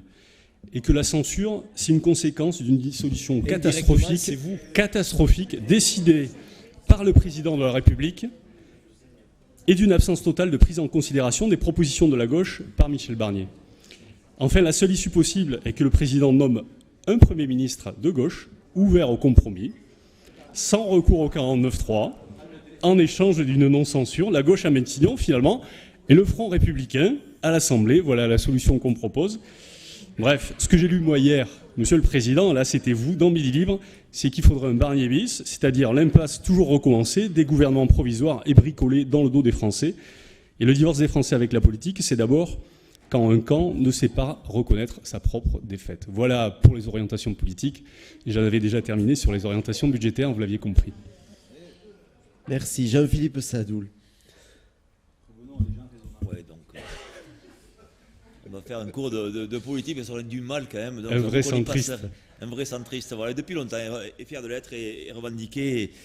Et franchement, je pense que c'est aussi de la sagesse aveyronnaise. Elle s'exprime souvent ici dans l'hémicycle, souvent dans nos communes, dans nos communautés. Et souvent, c'est la voix de l'Aveyron, et donc la voix qui est modérée et qui permet de proposer des orientations budgétaires sur 2025, auxquelles bien évidemment je souscris, que j'approuve malgré le contexte compliqué. Le contexte, on le connaît tous, on ne va pas le refaire puisque vous êtes nombreux à vous être exprimés là-dessus. Oui, franchement, on ne sait pas où le pays va, mais nous savons ce que les Aveyronnais veulent. Donc ils veulent qu'on soit plus proche d'eux et plus proche de tous, du plus jeune au plus ancien, comme on dit souvent.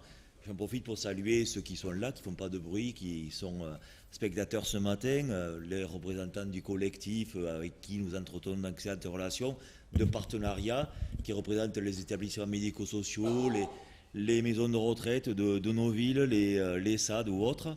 Et donc, pour dire qu'effectivement, on a besoin de donner des solutions concrètes, locales, et que c'est la mission du département, ce sont les rôles du département, des départements de France, et qu'il faut absolument garder ses missions, ses prérogatives et ses compétences avec des moyens appropriés. Et aujourd'hui, c'est difficile dans le contexte que nous connaissons, donc par rapport au budget de la France, mais également dans le contexte économique.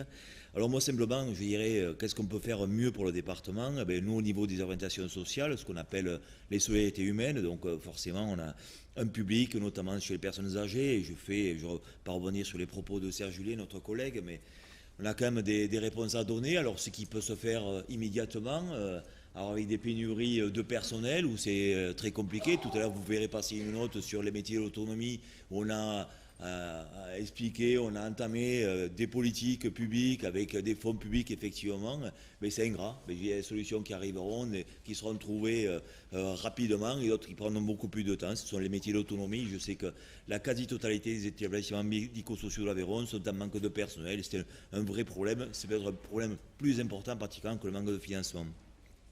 Et ensuite, ce qu'on peut faire aussi, c'est au niveau, alors on a parlé tout à l'heure, on a commencé la matinée, c'était un peu compliqué, et moi j'avoue que ça m'a un peu stressé, et surtout quand je lisais les pancartes qui disaient qu'on était en train de supprimer 500 exploitations au RSA, c'est absolument pas du tout, c'est absolument pas du tout les mêmes chiffres, c'est moins de la moitié, et c'est pas la question de supprimer, c'est la question de voir différemment. Et donc dans le cadre de l'expérimentation de France Travail, avec France Travail, on a de très bons résultats aujourd'hui. Alors il y a deux façons de voir les choses. Il y a la façon financière, effectivement. Andrea t'a dit, on fait effectivement des économies aujourd'hui. Et sur le budget, des orientations budgétaires, on fera des économies dans le paiement du RSA parce qu'on a moins de ressortissants de bénéficiaires du RSA, pardon. Et donc forcément, il y aura des économies. Mais il y a aussi des personnes qui ont retrouvé du travail, un chemin social avec le travail. Et c'est important aussi. Donc on a de bons résultats, particulièrement sur Villefranche-de-Cazeville, où on a eu moins de 5%, plus de 5% de baisse de bénéficiaires du RSA. Sur le secteur de Sainte-Afrique-Millau, on a plus de 8%. C'est un premier succès. Donc, et on voit que les premiers succès, les premiers résultats probants, ils sont dans l'arrivée du RSA. La personne qui avait du RSA, elle est managée directement et elle repart sur le chemin de l'emploi, sur du chemin qui est orienté. Il ressort donc forcément de la statistique. J'avoue que c'est aussi le rôle social du département. Et je le dis dans un contexte où l'économie, c'est pas évident aujourd'hui. Nous sommes tous à la tête ou acteurs dans l'économie locale.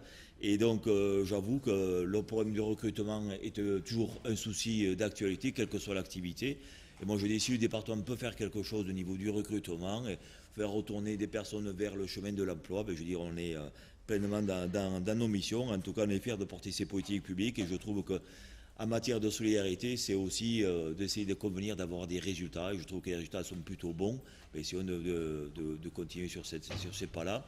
Et concernant le dossier, forcément, des personnes âgées, ben, avec le président, c'était la semaine passée, et d'autres, vous étiez nombreux ici, ben, il y a des schémas, il y a des prospectives, il y a du travail qui est fait, et je pense qu'on arrivera à de bons résultats. Et il faudra être là aussi, avoir, de toute façon, on la verront modérée, certainement, sage, avec des solutions avec tout le monde, tout simplement. Donc moi, sur les orientations budgétaires, ben, je dis c'est difficile, mais je sais qu'on peut avoir confiance, et je pense qu'il faut garder confiance et garder le cap sur ce que nous faisons. Voilà. Merci, Monsieur le Président. Merci. Alors, Magali Bessaou. Merci, Président. Alors, deux petites réponses, une forcément à Sarah. Alors, je vais vous voyer, Sarah, parce qu'il paraît que ça se fait dans un hémicycle quand il y a la presse, même si tout le monde sait très bien l'amitié qui nous lie. Alors, on a non pas des points d'achoppement, mais quelques points de divergence quand même, et c'est le cas sur le prix des repas. Alors, je l'ai dit plusieurs fois, mais je vais quand même continuer à le dire. Je pense qu'on est dans une phase, depuis fort longtemps, quand même, maintenant, où il est difficile de faire croire à nos enfants et à leurs familles que le prix d'un repas, ça vaut 0. Et baisser le prix du repas ou le mettre à 1 euro, c'est malgré tout, quoi qu'on dise, c'est le message qu'on envoie aux parents, mais aussi aux agriculteurs. Alors on les a vus, ceux qui étaient là, même si c'était pour d'autres raisons tout à l'heure dans l'hémicycle, mais tous les jours quand ils sont dans la rue en ce moment, c'est pour essayer de nous expliquer, et ils ont sûrement raison, que la valeur de leurs produits, justement, est dévalorisée par le prix qui est mis. Alors généralement, ils attaquent les grandes surfaces, mais demain, ils nous attaqueront, nous, si on n'est pas capable de dire qu'un repas, la réelle valeur du repas. Je vous rappelle qu'il y a quelques années, quelques toutes petites années, dans l'hémicycle, on parlait d'un coût du repas à 6,50 €, 6,50 €, 6,80 €. Aujourd'hui, on est à près de 8.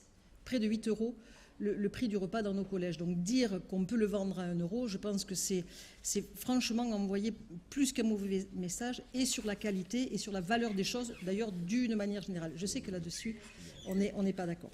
Après, au-delà de ça, et tant mieux, on a quand même la possibilité d'aider ces familles qui sont en difficulté. On le fait, tous les maires qui sont ici d'ailleurs ont l'habitude de le faire pour leurs familles qui sont en difficulté, même pour leurs écoles. Et je voudrais faire, alors même si le parallèle va vous paraître bizarre, mais souvenez-vous qu'il y a l'an dernier, je crois, les chefs d'établissement nous disaient qu'ils allaient faire de moins en moins de voyages scolaires, parce qu'ils n'avaient plus d'argent d'ailleurs dans les collèges, et parce que les familles avaient de moins en moins d'argent. Or, cette année, et vous pourrez vérifier les chiffres, nous n'avons jamais eu autant de demandes de voyages scolaires dans les écoles. Et il n'y a jamais eu autant de voyages scolaires que cette année dans les écoles. Et malgré cela, il n'y a eu pas plus de demandes d'aide de la part des familles que ce qu'il y avait les autres années. Alors, je ne dis pas que les familles ne sont pas en difficulté, mais je pense qu'ils font des choix. Et je crois que la qualité alimentaire est un choix à laquelle on doit effectivement donner une valeur pour tout le monde, et le message pour les enfants et le message pour les familles. Et l'autre réponse que je voulais faire rapidement, c'était à Sylvain Coufignal. Je voulais le rassurer, il n'y a pas d'inquiétude à avoir sur le PPI des collèges. Il est mis en œuvre. Par contre, il ne vous a pas échappé que ce que l'on prévoit comme investissement est quelque chose de nouveau, de réellement nouveau pour le département. S'il vous plaît, écoutez-vous. Qui nous amène à faire des études complémentaires extrêmement importantes, d'aller voir ce qui se passe ailleurs pour ne pas se tromper, parce qu'effectivement, quand on prévoit d'investir autant que ce que l'on a prévu sur le PPI, ça n'a jamais été fait, je vous le rappelle, il n'est pas question de prendre des décisions à l'emporte-pièce pour dire on va désimperméabiliser ici, changer les chaudières là. Il faut être sûr de ce que l'on va faire. Je crois que 6 mois de retard, s'il y a 6 mois de retard, c'est vraiment pas dramatique sur des investissements qu'on va faire pour les 40 ans qui viennent sûrement dans nos établissements. Donc je voulais vous rassurer, il n'y a pas de péril sur le PPI, il y a des études complémentaires par contre, parce qu'on veut être sûr de nous et pas se tromper, tout simplement. Merci, Président. Merci, André. Bien, Monsieur le Président. quelques réponses à Arnaud Commet d'abord, qui s'inquiète de l'augmentation que l'on a prévue de 5% pour les DMTO. Bon, c'est vrai qu'on a prévu 5%, mais rappelons-nous que les DMTO ont baissé de 30% en 2 ans. Donc il me semble que cette légère hausse, d'ailleurs soyons un peu optimistes quand même, ne va pas gréver le budget, c'est justement l'inverse. Et par contre, on a peut-être été très prudent sur la redevance hydroélectrique, puisque là, nous l'avons diminué de 7 millions d'euros. Donc, bon, plus 5, moins 7, ça fait quand même moins de 2, malgré tout. Bien. Ensuite, concernant les ressources humaines, effectivement, il y a 6 millions d'euros supplémentaires sur 2 exercices. Et tu dis, ça ne profite pas aux agents. Effectivement, si ces 6 millions d'euros avaient été répartis sur l'ensemble de nos agents, ça aurait pu faire une augmentation par mois de 147 € sur les 2 exercices. Mais bien entendu, comme tu le sais, et comme dans les autres collectivités, il y a les charges. On a vu que la CNRACL a augmenté de 4%, l'URSSAF augmente, etc. On le déplore, mais c'est comme ça. Et ensuite, tu as quand même noté effectivement qu'il y avait 400 millions d'euros d'investissement qui étaient prévus sur l'ensemble de la mandature. Faire 400 millions d'euros d'investissement sans augmenter l'encours de la dette, je crois que c'est quelque chose à souligner. Ensuite, concernant Sarah, moi je serai, ma chère Sarah, je vais te tutoyer, mais je serai un peu plus offensif que Magali. Moi, quand je pars à la session, je ne pars pas sans munitions. Et donc, je suis allé voir ce qui s'est passé dans les départements qui étaient dirigés par vos collègues, écologistes, socialistes, LFI et autres. Et alors, à côté de chez nous, dans le Tarn, alors que nous sommes à un tarif à 3,08, eux sont à 3,40, nos amis tarnais. Dans le Tarn-et-Garonne, c'est la même chose, 3,40. Dans la Haute-Garonne, ils sont à 3,50. Je ne vais pas jusqu'au lot, M. Cavalery, soyez rassurés. Et dans le Gers, ils sont aussi à 3,50. D'autre part, j'ai vu que dans une grande ville du département, que je ne citerai pas, ils étaient à 3,90 par repas. Et là, dernièrement, il s'est trouvé que dans la presse locale, il faisait état de réunions de conseils municipaux de ci, de là, où il y avait des augmentations à tel endroit de plus 4%. Là, on était à 4,2 et là, à 4,5, on fait un montant. Et j'ai même retrouvé les tarifs de la commune de Capdenac sur le site internet de la commune, mais je n'en dirai rien, puisqu'ils sont parfois plus élevés que les nôtres, en fonction du quotient familial. Si je peux me permettre, alors nous on a une régulation. Non, mais c'est en fonction du quotient familial. Non, mais si je peux permettre une précision à l'Assemblée. Alors attendez, on va organiser les choses. Oui. Monsieur Cavalery, pardon. Allez, vas-y. Décidément, je vous perturbe. C'est un autre socialiste, effectivement. Oui. Il y en a partout. Vous êtes très ils sont partout, c'est vrai. Il y a un autre, mais il n'y en a pas une autre. Mais je me réjouis de cette position, pour le coup, assez centrale qu'on a dans les débats en ce moment, c'est vrai. Pour ce qui est de Capdenac, alors je suis désolé avec ma collègue, je précise, je le fais rarement, mais que je n'appartiens pas à ce groupe-là, divers gauche, d'ailleurs parfois à mon goût d'une gauche bien trop diverse. Essayez de vous entendre. À Capdenac-Gare, et Arnaud le sait parfaitement, nous avons eu longtemps un différend avec le conseil départemental, et notamment dans la précédente mandature. Je sais aussi reconnaître quand on s'est trouvé des issues intelligentes, on l'a trouvé dans ce mandat-là, avec beaucoup d'arriérés quelque part, de paiement de la part du conseil départemental et qui s'est livré à ces paiements-là. Donc merci au président à l'Assemblée de les avoir votés, parce qu'on a une exception à Capdenac-Gare, c'est qu'on fournit, on est une des rares exceptions de l'ancienne région Midi-Pyrénées, je crois qu'il y a 3 restaurants scolaires dans ce cas municipaux qui fournissent la collectivité départementale. Et effectivement, on a les mêmes, on s'est aligné sur la tarification. Nos tarifs sont les tarifs du conseil départemental. Ce sont exactement les mêmes, André. Donc je ne sais pas à quelle augmentation tu fais référence. C'est strictement la même chose. C'est ce que vaut notre convention signée entre le département et la commune. Et par ailleurs, effectivement, pour les tarifs qui sont strictement municipaux appliqués à la restauration scolaire municipale, aux enfants des écoles publiques, alors là, on a nous, une tarification sociale depuis de nombreuses années. Oui, c'est ce que j'ai dit. Un mot, allez-y. Oui, juste pour le groupe divers gauche, mais que j'assume totalement, et je trouve que c'est bien aussi de pouvoir respecter les sensibilités des uns et des autres.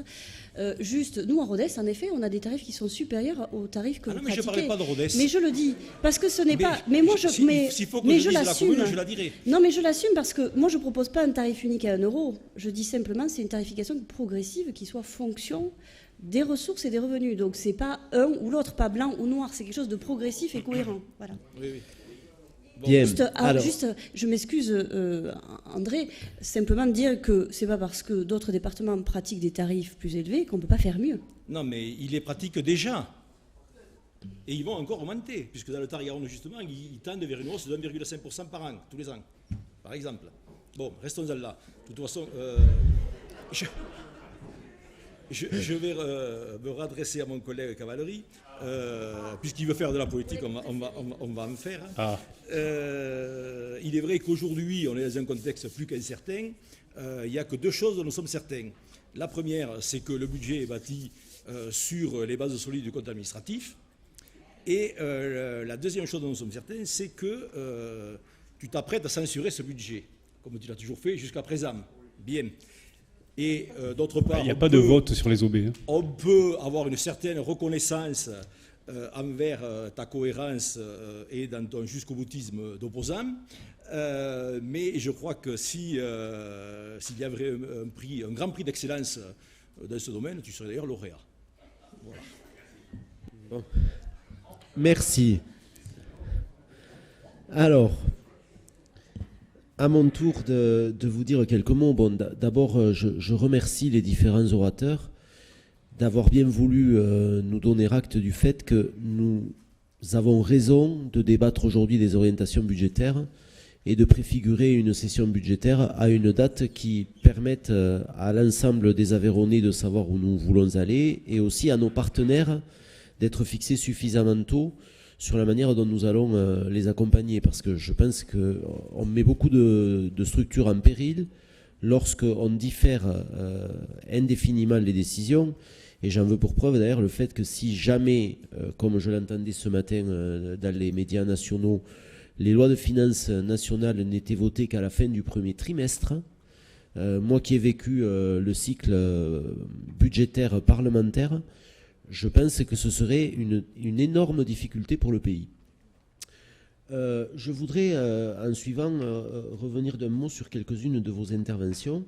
D'abord, Monsieur le Président de la Commission des Finances, je pense que l'Aveyron, le département, a la réputation d'avoir une gestion cohérente, vous l'avez dit, ce sont vos mots d'ailleurs. Elle est aussi prudentielle, notamment sur le volet recettes. La culture de la maison, elle ne m'appartient pas, elle était préexistante.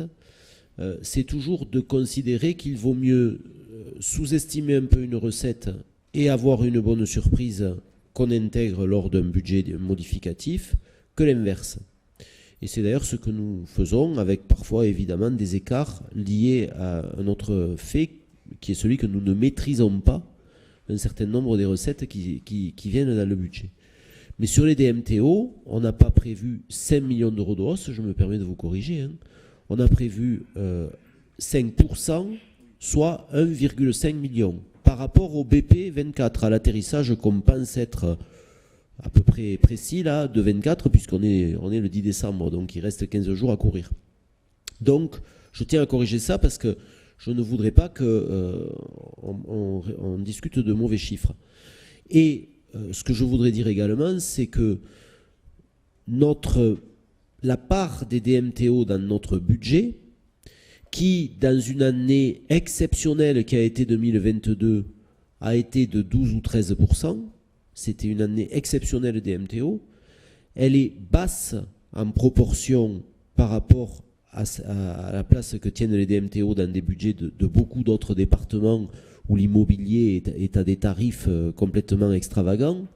Alors, c'est moins bien quand la situation est à l'embellie ou à la frénésie, mais c'est mieux quand il y a du ressac. Parce qu'avec une part de DMTO plus faible dans notre budget, la variation, l'effet de variation est moindre. Donc, il faut aussi parfois savoir se satisfaire d'une situation qui est moins favorable les années où c'est très faste. Ensuite, je voudrais évidemment répondre à Sarah Vidal sur le tarif des cantines. Bon, Magali Bessaou a donné un certain nombre d'arguments. Moi, mon point de vue est le suivant, et il n'a jamais varié. Si nous répercutions aux familles le coût réel du repas, dont vous avez très justement dit, Madame la Vice-Présidente, qu'il avoisine maintenant les 8,50 € ou les 9 €. Si nous répercutions ce coût réel, nous serions parfaitement fondés à établir des règles, certainement en fonction des revenus des familles. Mais là, nous sommes sur un ticket modérateur, c'est-à-dire que la collectivité fait déjà supporter au contribuable général une part, mais qui est loin d'être négligeable, elle est de plus de 50% du coût réel du repas. Donc, la solidarité, on l'a fait déjà s'exercer. Alors, me répondrez-vous, pourquoi la faire s'exercer autant pour ceux qui ont des revenus très élevés que pour ceux qui ont des revenus plus faibles? Parce que tout simplement, quand on est à plus de 50% de la charge assumée par le collectif, je pense qu'une assemblée ne peut pas envisager autre chose qu'être dans l'équité. On ne peut pas dire à certains qu'ils n'ont droit à aucune prise en charge par la solidarité générale du repas de leurs enfants. Et on est tellement loin du coût réel qu'en plus de ça, il ne faut pas agiter des craintes. Il y en a suffisamment au niveau national qui courent les plateaux télé pour faire peur à tout le monde. Personne, et on est un certain nombre à avoir des familles à notre charge, personne ne mange à la maison pour 4 € par jour. Hein. Personne. Donc il faut être un peu raisonnable. Hein. Ce qui signifie que le choix que nous faisons, il demande du courage, nous l'avons. J'en viens sur la forme, parce que là vous êtes un peu injuste. J'ai dit ici, là, il y a déjà plusieurs mois, que nous allions augmenter le prix du repas. J'ai récidivé devant l'ensemble des maires aveyronnais à Rignac au congrès départemental des maires, pour ne prendre personne par surprise. Et si nous avons fait le choix de proposer la délibération aujourd'hui, c'est parce que nous n'avons pas eu le temps matériel de la proposer en même temps que la dotation au collège, et je m'en étais expliqué auprès de vous à ce moment-là, puisque la mécanique veut que derrière, les CA des collèges doivent délibérer, ce qu'ils sont en train de faire d'ailleurs, et qu'ils feront dans les semaines à venir, et que nous savions, nous avons fait le constat que nous n'étions pas prêts pour que l'augmentation s'applique au 1er janvier. Et nous avons aussi considéré que dans le contexte économique général et d'inquiétude, finalement c'était plutôt favorable aux familles d'appliquer l'augmentation uniquement pour le dernier trimestre de cette année scolaire, ce qui crée finalement une sorte de palier dans les budgets familiaux. Donc, je crois qu'on n'est jamais parfait, et moi le premier, mais sur la forme, on a ménagé aussi le préavis nécessaire pour que chacun puisse avoir son opinion. Et si vous voulez être honnête, l'eussiez-vous su il y a 3 mois, vous auriez quand même eu le même avis. Bon, donc le procès en forme inadaptée est un peu malhonnête. Non, bon, mais... Et par ailleurs, vous avez développé un argumentaire qui sert plutôt notre cause, parce que vous avez souligné à quel point il y a eu inflation sur les produits alimentaires. Donc, si on veut continuer à servir des bons repas avec des bons produits issus de nos bonnes fermes, confère l'entrée en matière de cette séance, on ne peut pas, comme l'a très bien dit Magali Bessaou, faire croire aux gens qu'on a la baguette magique et qu'on le fait gratos. Ça ne marche pas. Ça ne marche pas. Sur la prise en charge du vieillissement, moi, je veux dire à Serge Julien, qui souligne... alors, ce n'est pas mon opposition à l'expérimentation sur donner les clés du camion à l'ARS.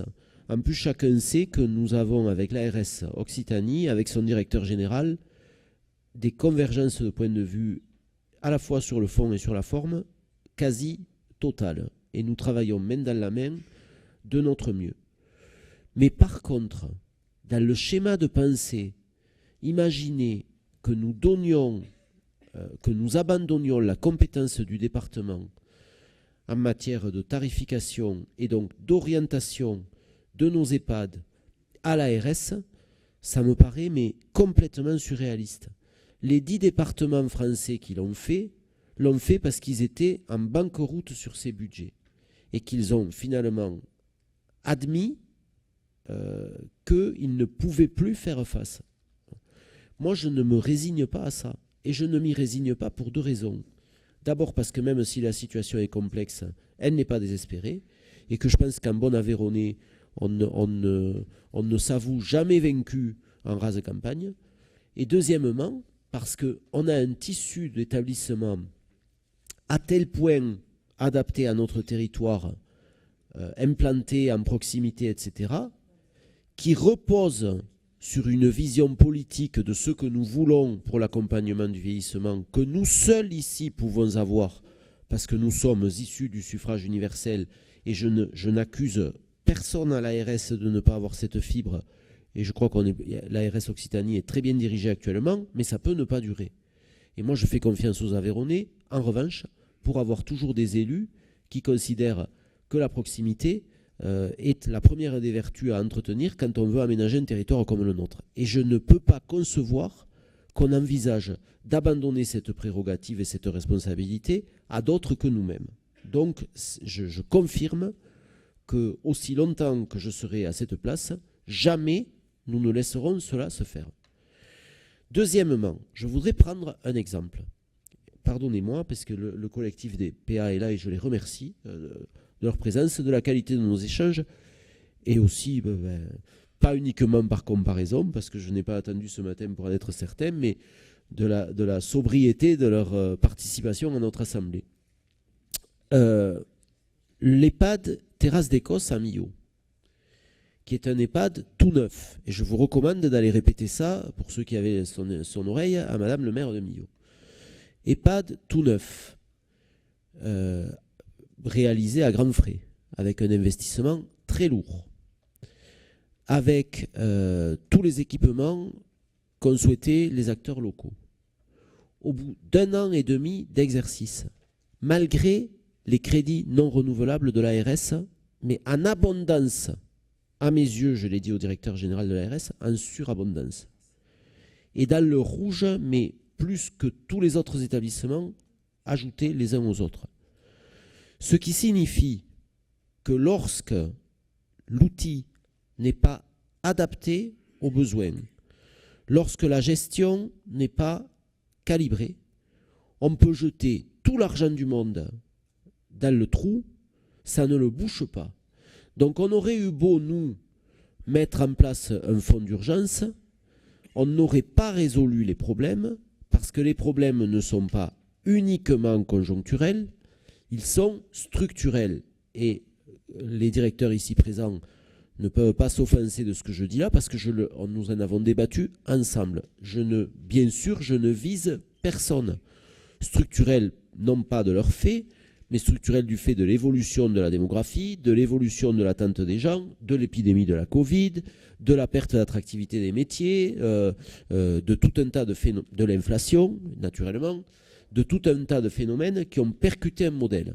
Nous, la proposition qu'on fait, c'est évidemment de continuer de travailler à la recherche de solutions immédiates, mais c'est surtout d'essayer de trouver une évolution de l'organisation qui nous sorte de ce cercle vicieux.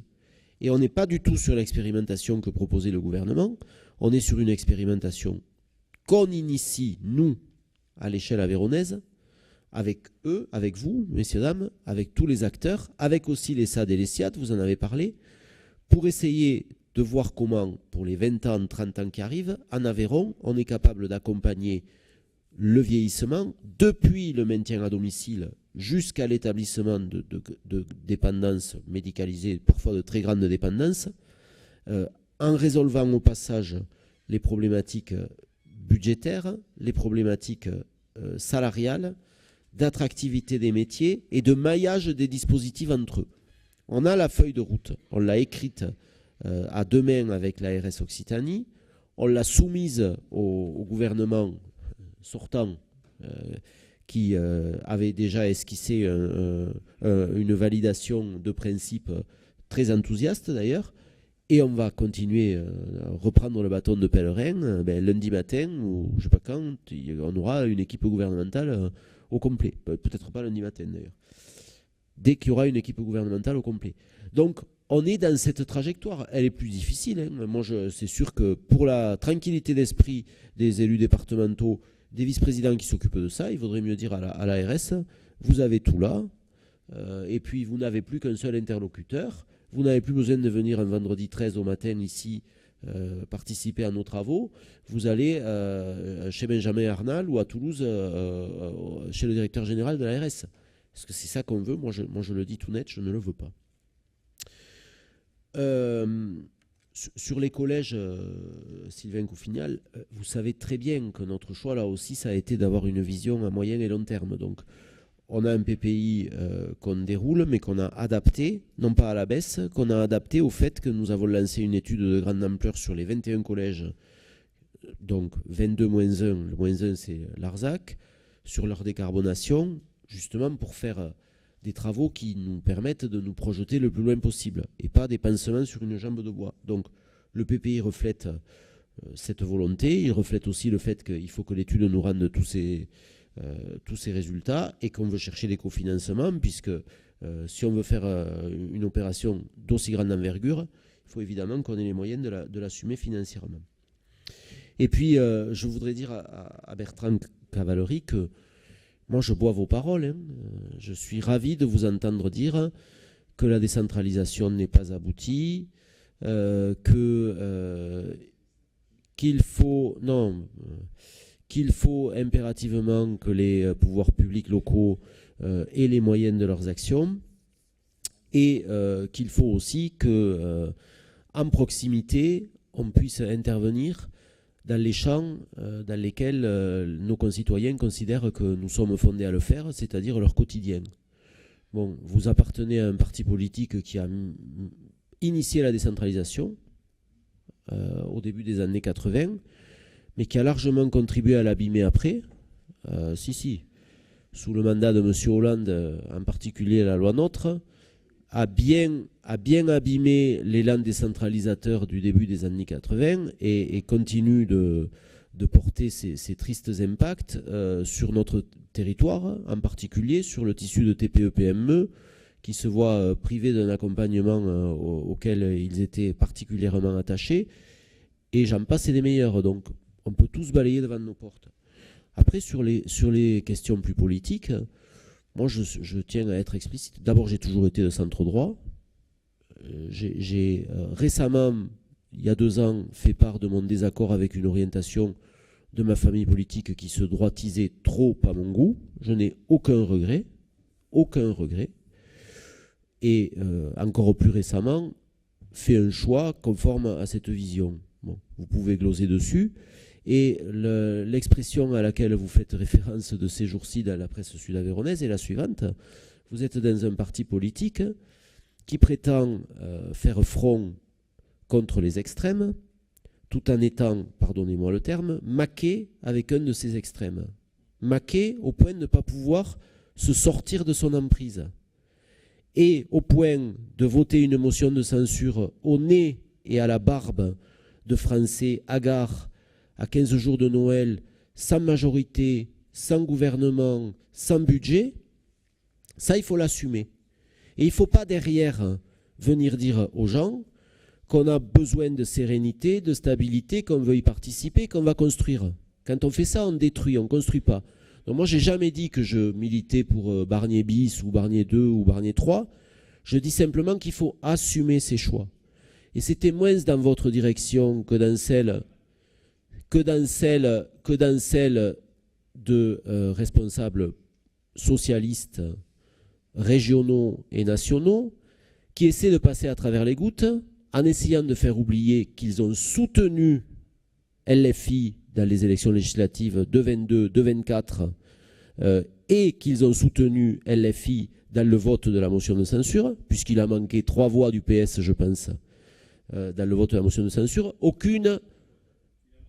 Si.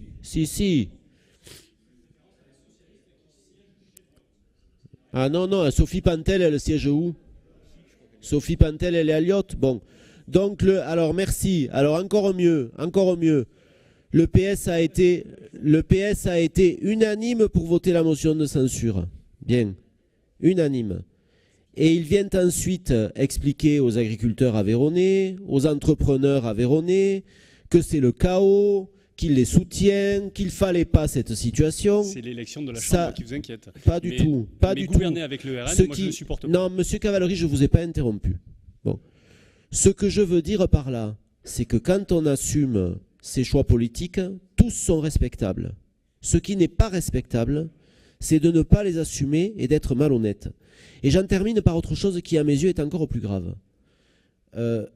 Vous avez, et je vous en remercie, souligné le fait que sur des questions de restauration à Cap-de-Nac, etc., nous travaillons ensemble.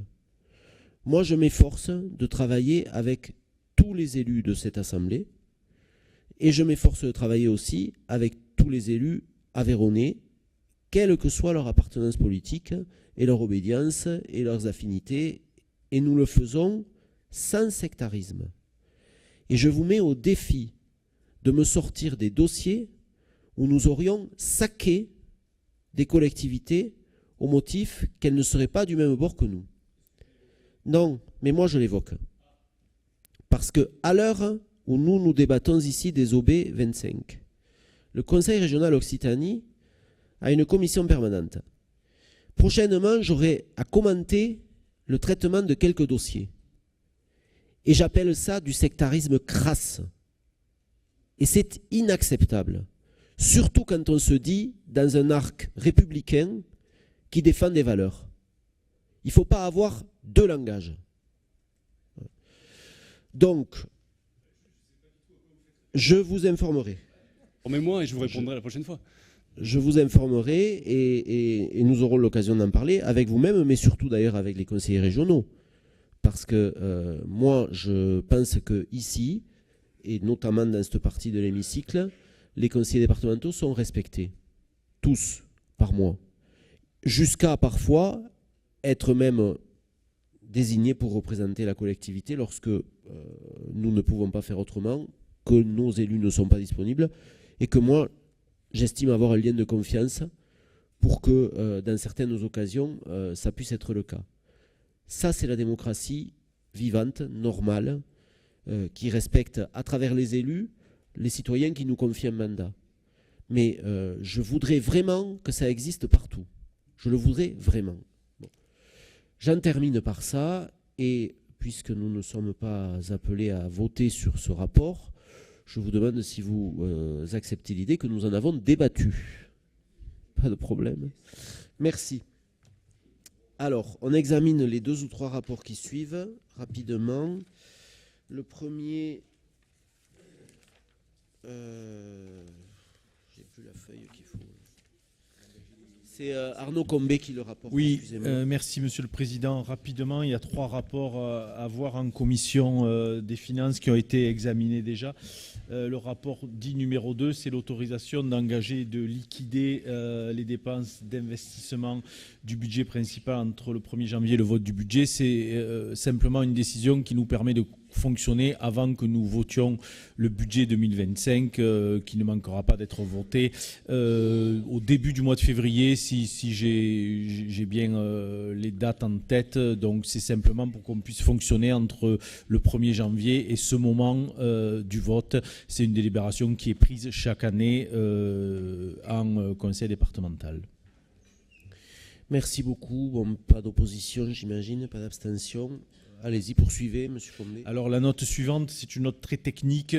C'était la nécessité que nous avions pensé de créer un budget annexe pour utiliser les énergies renouvelables lors d'unités de production électrique. Et en fait, après analyse détaillée des plans et des lois comptables, nous pouvons réintégrer une partie de ces missions dans le budget principal lié à la nomenclature M57. Et nous aurons quand même un budget annexe s'il y a de la revente extérieure au département. Voilà. Merci beaucoup. Même avis, même vote. Je vous remercie. Toujours vous, Monsieur Combet. Oui, après c'est le compte-rendu des marchés, des avenants signés au titre de la délégation donnée à l'exécutif. Nous prenons cette décision à chaque assemblée départementale et nous avons donc la liste des marchés et des avenants qui ont été conclus jusqu'au 20 novembre en application à cette délégation, qui sont présentés en annexe et sur lesquels nous pouvons répondre à des questions s'il y en avait. Merci beaucoup, même avis, même vote. Alors, Jean-Philippe Sadoul est censé vous rapporter les rapports 5 à 7. Je vais donc suggérer que nous passions au 8 dans l'attente de son retour avec Annick Hazard. 8 à 12. Merci, Président. Je n'étais pas prête, mais c'est bon, ça va aller. Donc, le premier rapport... Mais non, c'est pas moi, là. On n'est pas à la commission permanente. Ah oui, on a fini, ouais, excusez-moi. Non, mais c'est pas vrai. Non, il reste Christophe Laborie. D'accord. Pardon. Je suis un peu... Excusez-moi.